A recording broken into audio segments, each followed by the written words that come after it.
शाम को ये फकीर कहीं से मांग तांग कर मिट्टी के 2 दिए और सरसों का तेल ले आया और पीर खड़क शाह की कब्र के सरहाने और पाइंती चिराग रोशन कर दिए। रात को पिछले पहर कभी कभी इस मजार से अल्लाहू अल्लाहू का मस्त नारा सुनाई दे जाता। 6 महीने गुजरने न पाए थे कि ये 14 मकान बनकर तैयार हो गए। ये सब के सब 2 मंजिला और करीब करीब एक ही वजह के थे। 7 एक तरफ और 7 दूसरी तरफ। बीच में चौड़ी चकली सड़क थी। हर एक मकान के नीचे 4 दुकानें थीं। मकान की बालाई मंजिल पर सड़क के रुख वसी बरामदा था। उसके आगे बैठने के लिए कुश्ती नुमा शाह नशीब बनाई गई थी, जिसके दोनों सुरों पर या तो संगे मरमर के मोर रक्स करते हुए दिखाए गए थे या जलपरियों के मुजस्समे तराशे गए थे, जिनका आधा धड़ मछली का और आधा इंसान का था। बरामदा के पीछे जो बड़ा कमरा बैठने के लिए था, उसमें संगे मरमर के नाजुक नाजुक सतून बनाए गए थे। दीवारों पर खुशनुमा पिचकारी की गई थी। फर्श चमकदार पत्थर का बनाया गया था।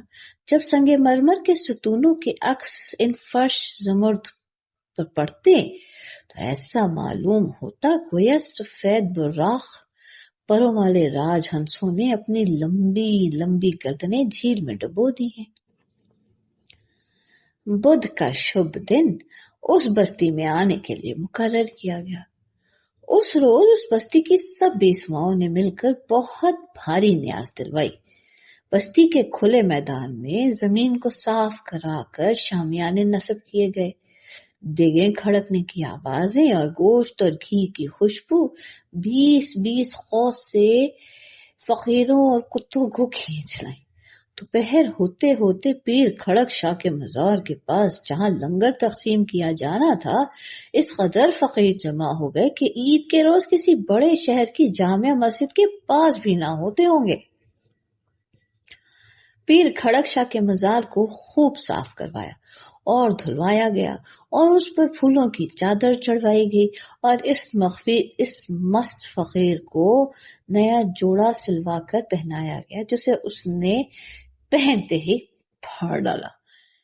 शाम को शामियाने के नीचे दूध सी उजली चांदनी का फर्श कर दिया गया। गाव तकिए, पानदान, पीकदान, पेचवादानी और गुलाब पाश रख लिए गए और राग रंग की महफिल सजाई गई। दूर दूर से बहुत सी बेसुआओं को बुलवाया गया जो उनकी सहेलियां या बरादरी की थी। उनके साथ उनके बहुत से मिलने वाले भी आए, जिनके लिए एक अलग शामियाने में कुर्सियों का इंतजाम किया गया और उनके सामने के रुख चखें डाल दी गई। बेशुमार गैसों की रोशनी से ये जगह बकाए नूर बनी हुई थी।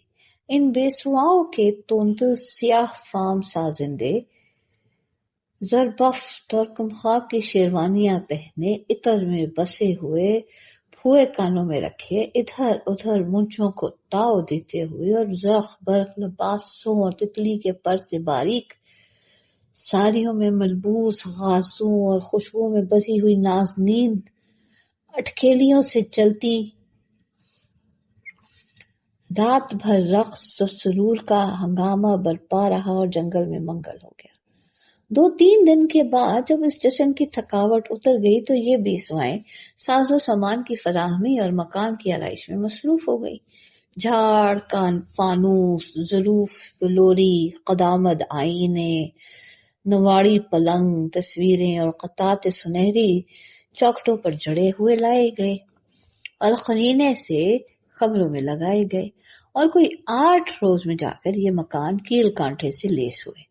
ये औरतें दिन का बेशतर हिस्सा तो उस्तादों से रक्स और सुरूद की तालीम लेने, गज़लें याद करने, धुनें बिठाने, सबक पढ़ने, तख्ती लिखने, सीने पर रोने काटने, ग्रामोफोन सुनने, उस्तादों से ताश और कैरम खेलने, जिला जगत नोक झोंक से जी बहलाने या सोने में गुजारती और तीसरे पहर गौसल खानों में नहाने जाती।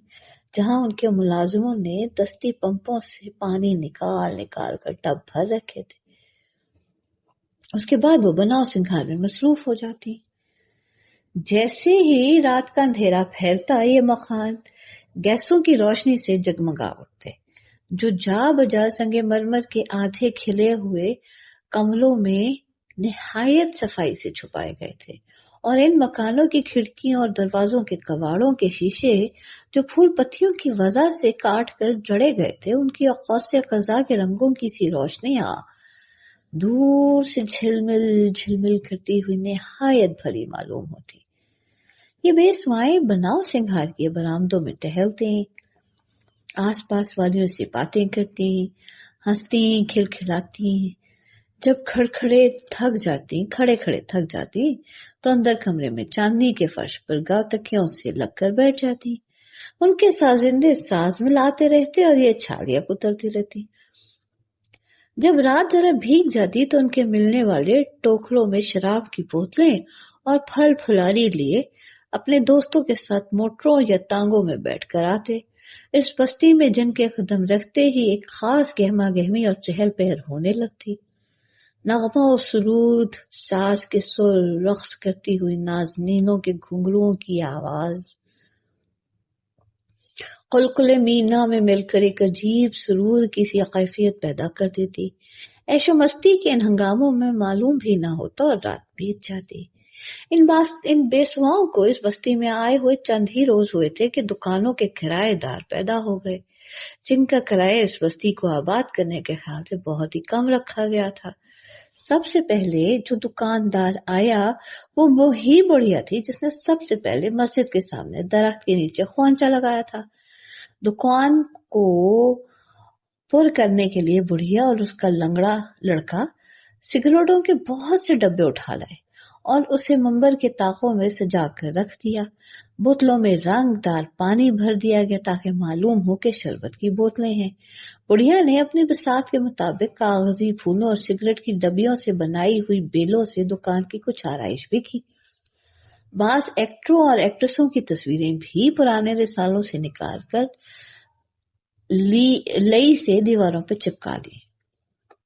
दुकान का असल माल 2-3 किस्म के सिगरेट के 3-4 पैकेटों, बीड़ी के 8-10 बंडलों या दिया सिलाई की निस दर्जन डब्बियों, पानी की ढोली, पीने के तंबाकू की 3-4 टगियों और मोमबत्ती के निस बंडल से ज्यादा न था। दूसरी दुकान में एक बनिया, तीसरी में हलवाई और शीर फरोश, चौथी में कसाई, पांचवी में कबाबी, छठी में कंजड़ा आ बसे। कंजड़ा आसपास के देहात से सस्ते दामों 4-5 किस्म की सब्जियां ले आता और यहाँ खासे मुनाफे पर बेच देता। एक आध टोकरा फलों का भी ले आता। चूंकि दुकान खासी खुली थी, एक फूल वाला उसका साजी बन गया। वो दिन भर फूलों के हार, गजरे और तरह तरह के गहने बनाता रहता और शाम को उन्हें चंगेर में डालकर एक एक मकान पर ले जाता और ना सिर्फ फूल ही बेच आता बल्कि हर जगह एक दो घड़ी बैठ साजिंदों से गपशप में हाँक लेता और हुक्के के दम भी लगा देता। जिस दिन तमाश बीनों की कोई टोली उसकी मौजूदगी में ही कोठे पर चढ़ाती और गाना बजाना शुरू हो जाता तो वो साजिंदों के नाक भूं चढ़ाने के बावजूद घंटों उठने का नाम ही ना लेता। मजे मजे के गाने पर सर धुनता और बेवकूफों की तरह एक एक की सूरत तकता रहता। जिस दिन रात ज्यादा गुजर जाती और कोई हाल बच जाता तो उसे अपने गले में डाल देता और बस्ती के बाहर गला फाड़ फाड़ कर गाता फिरता। एक दिन एक बेसवा का बाप और भाई जो दर्जियों का काम जानते थे, सीने की एक मशीन रखकर बैठ गए। होते होते एक हजाम भी आ गया और अपने साथ एक अंग्रेज को भी साथ ले आया। उसकी दुकान के बाहर अलंगनी पर लटके हुए तरह तरह के रंगों के दुपट्टे हवा में लहराते हुए आंखों को खासे भले मालूम होने लगे। चंद ही रोज गुजरे थे कि एक टटपुंजी बसाती ने, जिसकी दुकान शहर में चलती ना थी बल्कि उसे दुकान का किराया निकालना भी मुश्किल हो जाता था, शहर को खैर बात कहकर इस बस्ती का रुख किया। यहाँ पर उसे हाथों हाथ लिया गया और उसके तरह तरह के लॉन्डर, किस्म किस्म के पाउडर, साबुन, कंघियां, बटन, सुई, धागा, लेस, फीते, खुशबूदार तेल, रुमाल, मंजन वगैरह की खूब बिक्री होने लगी। इस बस्ती के रहने वालों की सरपरस्ती और उनके मुरब्बियाना सलूक की वजह से इसी तरह दूसरे तीसरे रोज कोई ना कोई टटपुंजी या दुकानदार या कोई बजाज, कोई पंसारी, कोई नीचा बंदी, कोई नाबनाई मुंदे की वजह से या शहर के बढ़ते हुए किराए से घबराकर इस बस्ती में आ पनाह लेता।